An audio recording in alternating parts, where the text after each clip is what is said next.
This is Dirt and Dreams, a space for the stories behind the uniforms, the grind you don't see, the moments that shape who you become in the game and beyond it.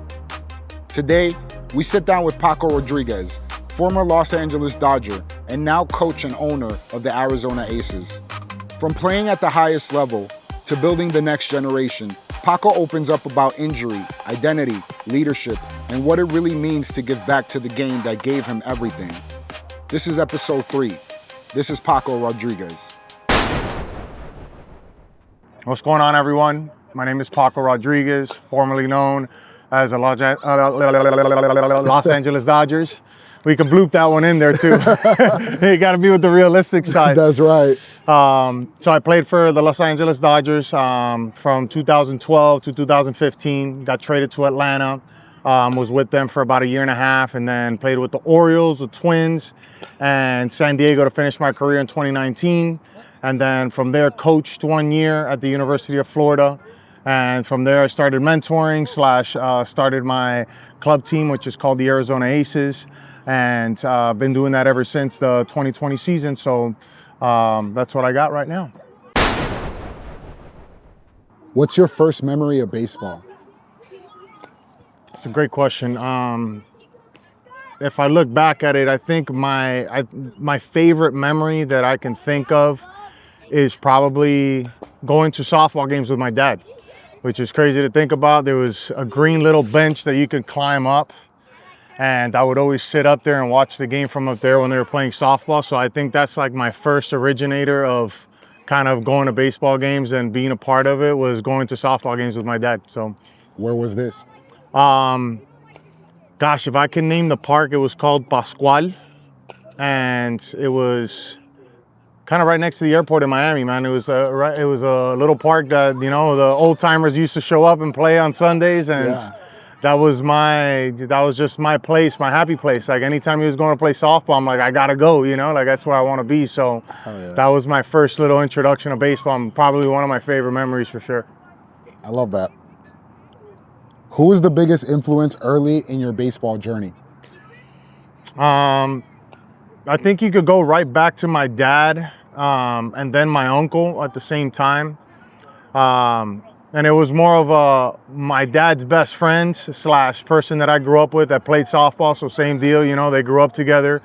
And I think those were the two most influential guys for just the mental aspect of it. I think my dad was more on the mental side, like enjoying the process, being really good at did you have fun today? Did you love being out there, good, bad, or indifferent? And then when it came to the realistic baseball talks, I think my uncle really on the older side, once I got into the high school side, was the person that put me in a position where I had to make a decision on whether if I wanted to make this a real thing or not, you know?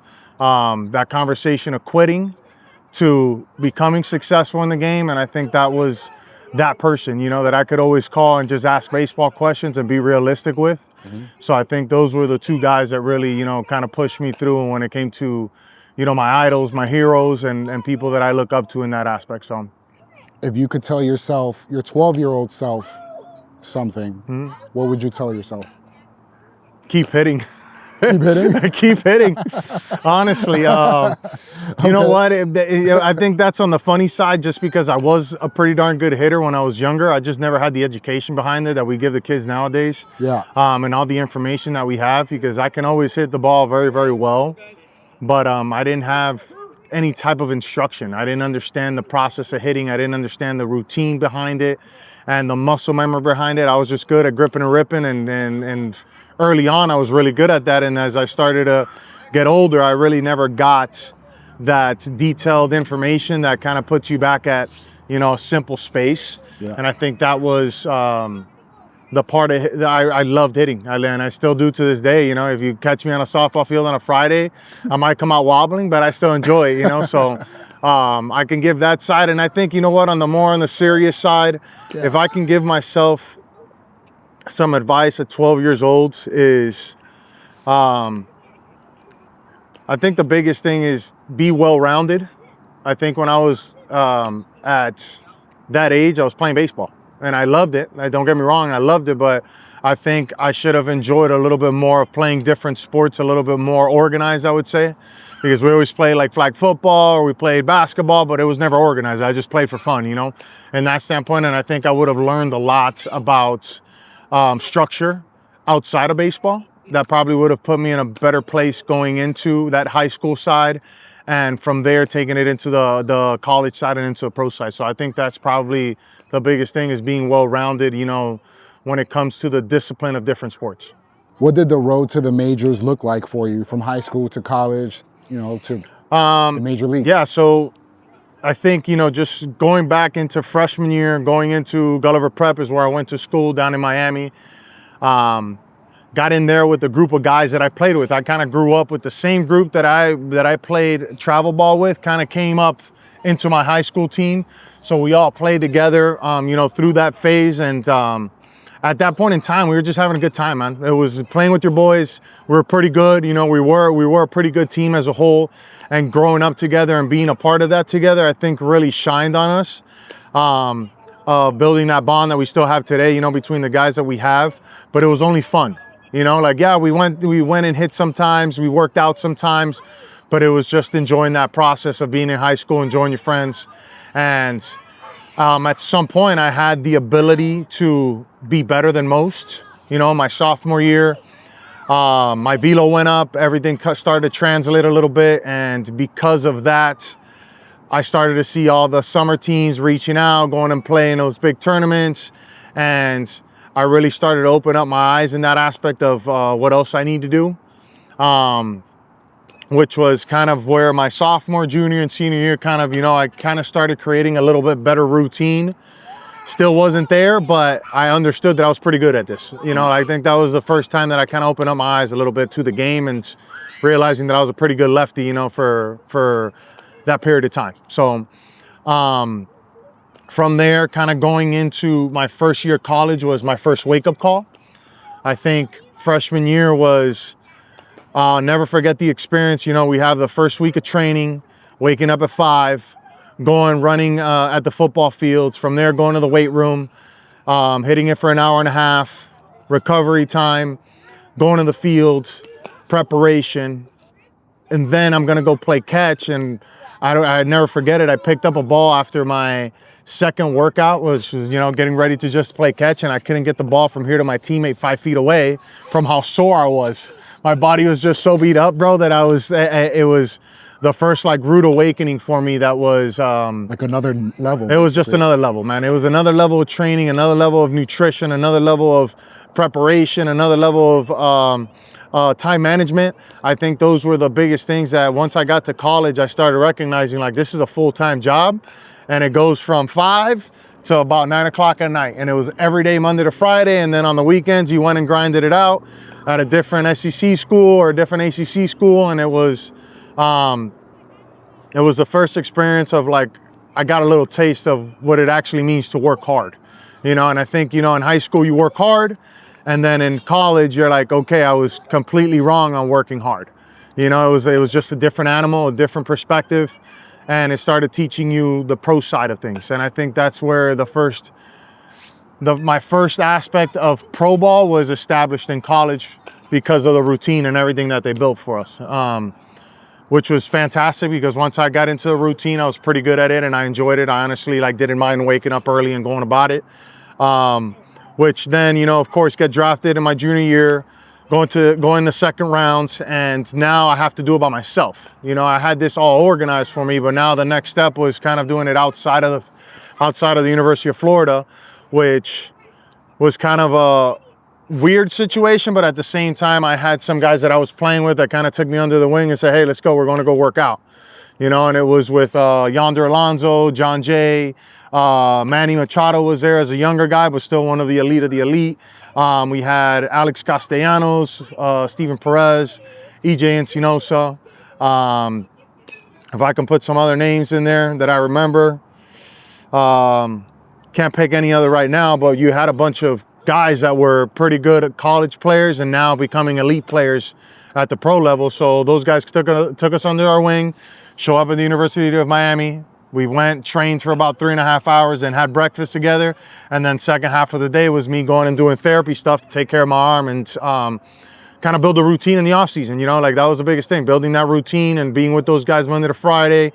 And then from there on my back half, I would always go to my therapist and go get my arm stretched, do arm care, any of the little things I needed to do to take care of the wing, you know, to help me last as long as I needed to. So the transitions were similar, but there was tears that I had to take every single time that I went into it. So on the pro side, you know, it became a full-time job, and it was, as you got older and my body started to hurt more, there was more things that you had to do to take care of it. So that was a stretch, you know, between all three phases of my career as a whole.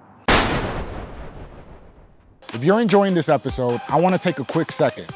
Dirt and Dreams isn't just content, it's a culture. Everything we do is about the grind behind the game and the people who actually live it. If you believe in what we're building, go check out dirtxdreams.com. That's where you'll find our gear. It's built for players, coaches, parents, and anyone who understands what it takes to chase a dream. Every purchase helps us keep telling these stories, highlighting these athletes, and building something real.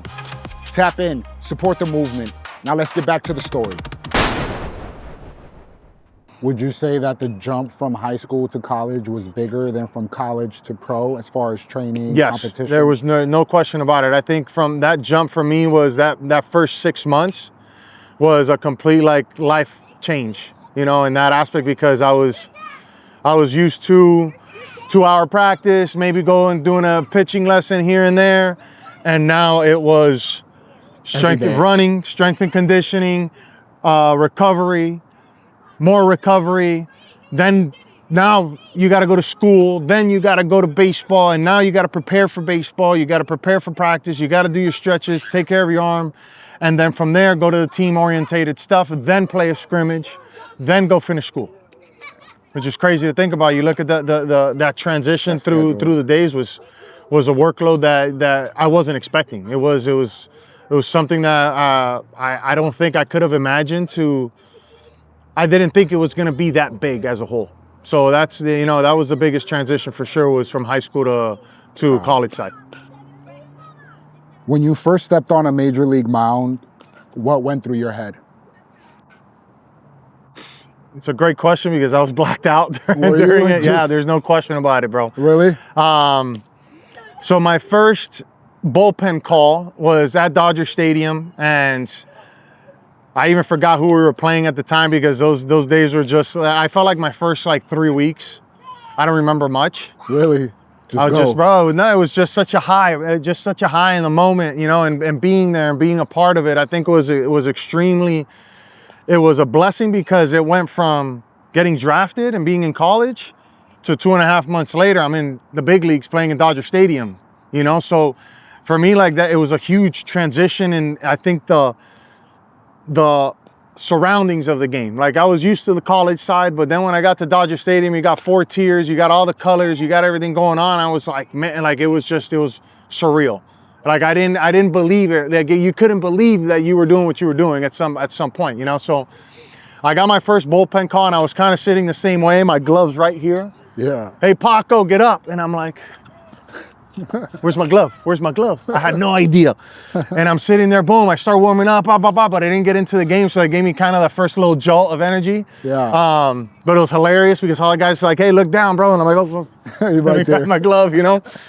So it was awesome in that standpoint. And then of course we fly out to San Fran where I got my first appearance against Brandon Belt. Came in, I think we were down at that point in the game. I think it was a 3-1 ball game or a 4-2 ball game, somewhere in that range. Just came in, made 3 pitches, covered first base, and sat down, and I was done for the day. But I don't remember the process of what was going through your head, or what was going on at that point in time. Like it was, you know, you have those little stints of where you're like, you know, I got to be on that big league mound, and there was certain moments that you just can't like pick and choose, you know, you just remember a few things here and there. But I do remember my first pitch that I made to Brandon Belt, and I was such an adrenaline high that I was just like, throw the slider right down the middle and hopefully he rolls over, you know? Yeah. And that was my kind of my approach. I was like, I just got to get it over at this point, you know? So I remember once I made that first pitch, kind of everything kind of settled down a little bit. And then of course, PFP first, it was strike two, threw him a slider, ground ball to first. I have to cover up. Gonzo's over there, tosses me it. And like anything else, you know, you worked on that so much, PFPs and making sure that you get there and all that stuff. But of course, it made it hard.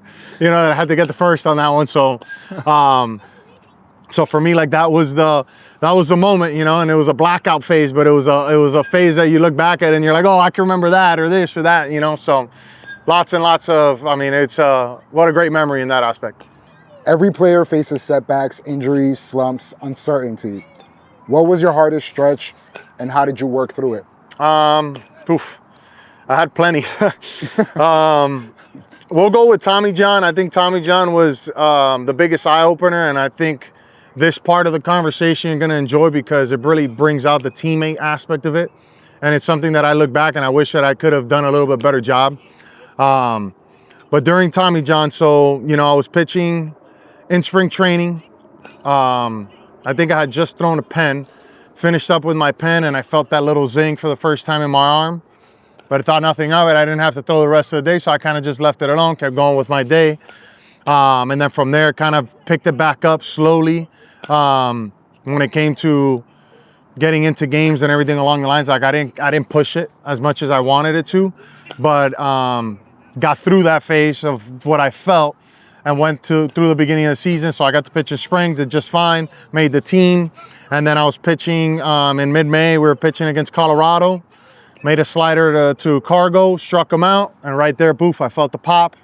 And I was like, I felt that one, you know, and that was the first, like, you know, flare that I had that I really felt, and I swelled up, the whole deal happened. And then going through that phase, I think was the most difficult part because I always felt like this is a sense of conversation that you have with a lot of guys that retire. It's like that sense of being needed, you know, and I was that type of person. I love being in the game, love being in the moment, wanted to pitch all the time, never wanted to take a day off.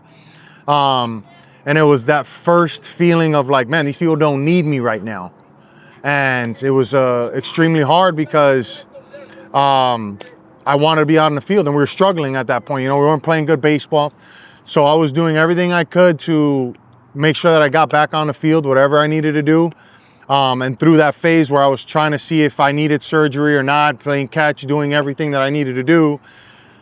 The biggest thing that I tell the kids all the time is at that point in time, I was more worried about getting back on the field than taking care of my teammates during the time of the game. And I think that's something that I always try to harp on with my kids and I'm very hard about is, yes, you want to take care of yourself, but you have to do it on your time. And once it's team time and once it's game time and everything along the lines, you have to be the biggest fan no matter what the circumstances are. And I didn't do it because I didn't want to be there for my teammates, right? I was icing. I was upstairs doing exercises. I was doing everything to get back out on the field, but I wasn't cheering on my teammates when I needed to be. I was taking care of my arm because I wanted to get back on the field. But you have to pick and choose your battles in that aspect. So I think that was the biggest thing that I had for me was during that time, I didn't know how to be a good teammate, I'd say, or the best teammate that I can be. So it was that time through that phase. And then of course, after the fact, you know, having to go through the struggles of coming back, going through surgery, having to go through the workouts and the nonchalantness of therapy and having to go through those slow phases was what really pushed me over the top of, I think, of learning how to have patience because I didn't have it. I wanted to get back out. Like it was like, oh, my timeline says this, I need to be at this point or better.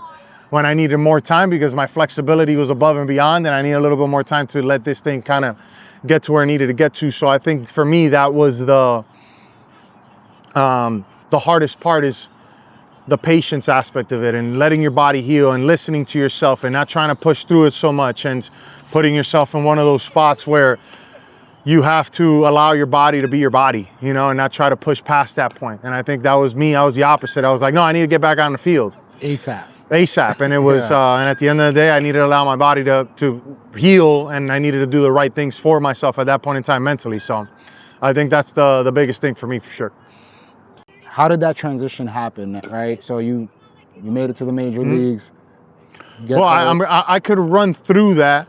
So to that question, like after that whole phase of getting back out on the field, you know, going through the rehab process, finally getting healthy, I think really taught me the patience aspect of it, but then at the same time, the humbleness of the game. You know, you got to be humbled by the game sometimes. And for me, it was the fact that I wasn't that good at that point in time. I needed to get better. And at the same time, I needed to allow my body to get the best out of myself, I think, you know, and I wanted to push through so much that I kind of missed some areas that I needed to take care of, like my knees. My knees at some point, you know, were shot, and I had to play through it because it was, you know, I wanted to keep playing. But through that part and then going into signing with the Orioles, playing with the Twins, and finishing my career with San Diego, like I went through different phases of my life there. I think with the Orioles for the first time, like I wasn't worried about performance and being really good. I was worried about my body a little bit more when I signed with them, and figuring out how to just get back on track, like getting my body back to where it needed to be, which was rough because performance-wise, you still want to perform, but I felt good. So I was like, give and take, you know, my arm felt fine. I came out of it. My arm was fine the next day. I'm good. You know, mentally I was good. Now I needed to find performance again, you know, and I think those were the phases. So going into that following year, I signed with the Twins. I played with the Twins that year. And that year it was an up and down performance-wise. I was healthy as can be, but like anything else, first year back, your arm is always going like this. You're trying to figure everything out, but I needed to learn how to perform again and be really good on a consistent basis. And I think that aspect of it, of learning my body in a different way, the way that I was at 21, 22 was different than the way that I was at 27, 28. And that's what that progression I needed to figure out again. And I think that was my learning curves. You know, that first year with the Orioles was letting yourself heal, now figure out how to go perform. And then into my last year was, and it was a tough time in my life because my dad passed away. You know, when I was with the Twins, I had gotten released. My dad was going through his deal, went through that whole process. And I think like that last year for me was just enjoy it, man. Like I didn't care. When I had my meeting with those guys, I was like, just be honest with me. If you want me to go to single A, I'll go to single A. If you want me to go to double A, I'll go to double A. If you want me to go to rookie ball, I'll go to rookie. I don't care. Just give me the honest truth. Let me just go enjoy what I have potentially left, right? And I did it for my dad. You know, I think my dad just loved the game, and I need to recognize, like, this year I'm just gonna enjoy it, man. Like through all the years, you know, through all the good times, through all the times that I shined and I was really good at the game, sometimes you took for granted what you could have shared with people and what you could have done to enjoy it a little bit more, right? Like I had the mama mentality. I really did. I was baseball and that's all I cared about. But you have to take a step back and recognize you still got a life outside of the game. And I think that last year I really emphasized that fact. Enjoyed my teammates. I enjoyed being out on the field, good, bad, or indifferent. It is what it is. The performance will be there as long as this was in a healthy place. Yeah. And that's what I allowed myself to do. And unfortunately I got hurt again. And I was happy as can be with how I ended it, because I knew that my last year was the first year in a long time that I just enjoyed the game. And I just went out there and played and prepared and did everything in a positive way where my mindset was ready to go, just to go perform, you know? And it was a humble experience. And I think that's why, like, when I retired in 2019, I was completely content with it because I finished with a 3 ERA, performance was there. I enjoyed the hell out of it. I enjoyed my teammates. And if I had the opportunity to get back to the big leagues, I probably would have shined the same way because I lived for those moments. I really did. But injury once again got to me, and I was like, you know what? It's all right, bro. Let's just go get fixed up, see what happens from there, you know? So I was completely content with that aspect for sure. Like those 3 years really put it into perspective. What's beautiful about that is that it almost sounds like you came full circle from when you were talking about your rookie experience and how happy and elated you were. Yeah. It seemed almost like, maybe not the same, but just from hearing, that last year could almost match those first moments as far as your enjoyment of the game. Yeah. Right? Would you say Yeah, that? and it full circle because I did it young age, Yeah. right? No worries, life is great and all that stuff. And then you go through this whole turmoil, trying to Journey. figure it out, playing the game, doing everything you got to do, going through all the emotions that you can go through.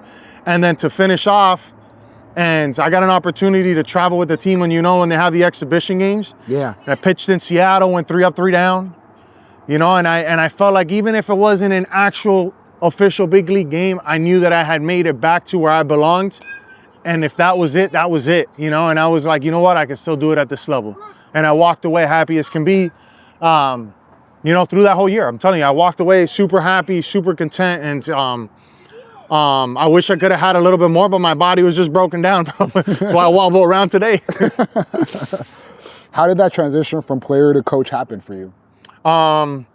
Was it natural? Did you have a game plan? No, you know what? Eli got into it, and I think that was the biggest thing. Eli got into it, and everybody wanted me to try. And everybody's like, oh, why don't you coach? Why don't you coach? And slowly but surely, I just recognized that I wanted to be there for these kids, and I think I started to, through my life experiences, I think that